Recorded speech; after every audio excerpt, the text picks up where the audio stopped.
In one of the long rows of holy ones, someone looked ahead to watch the last of the angels file by and out the cross door. Then the two lines of the redeemed began to move forward. Their smiling Lord stood by the entrance of the universe of man and touched each person's heart as they walked by either side of him. This not only strengthened their spirit, but it gave them a new song to sing, which rang out to fill the awaiting world. The sound of the tambourines created the marching beat, and the music from the harps pierced the atmosphere in harmony with their voices. The music was both beautiful and yet somehow echoed with impending terror, at least to those who heard it on the earth below. As the redeemed made their way onto the light road, they walked by the angels who stood single file, their weapons drawn and gripped tightly in hand. Some had swords of shining metal light, some of pure gold, and some of flames of fire. Beyond the standing angels were those in fiery chariots, their drivers looking like servants of flames themselves. Their wingless horses stood fierce, snorting embers, while their feet sparked with every motionless, impatient step they had to endure.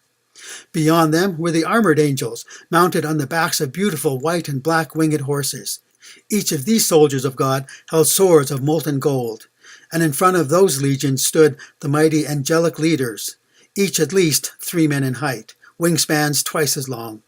On their backs, tightly strapped, were their bows of translucent steel and arrows of lightnings with tips of burning sulfur. Behind them were the scarlet-clad warriors, the toughest and strongest of the angelic forces.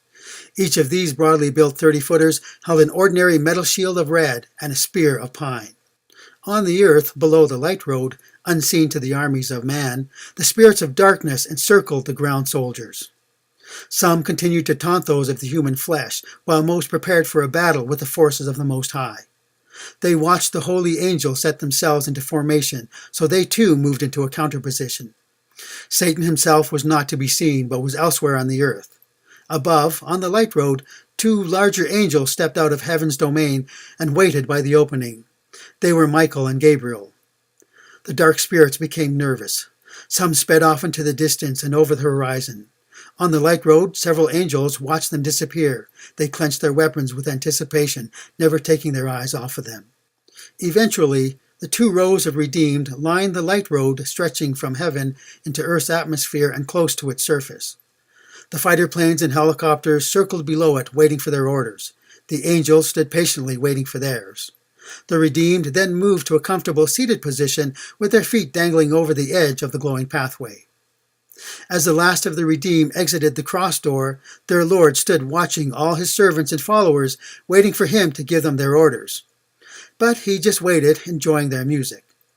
From behind him, a large angel led the Lord's white horse to stand beside him. The redeemed all look up to see the Lord get up on it. They smiled with the words they sang. The lyrics were simple, yet expressed the very moment in time they had just come into.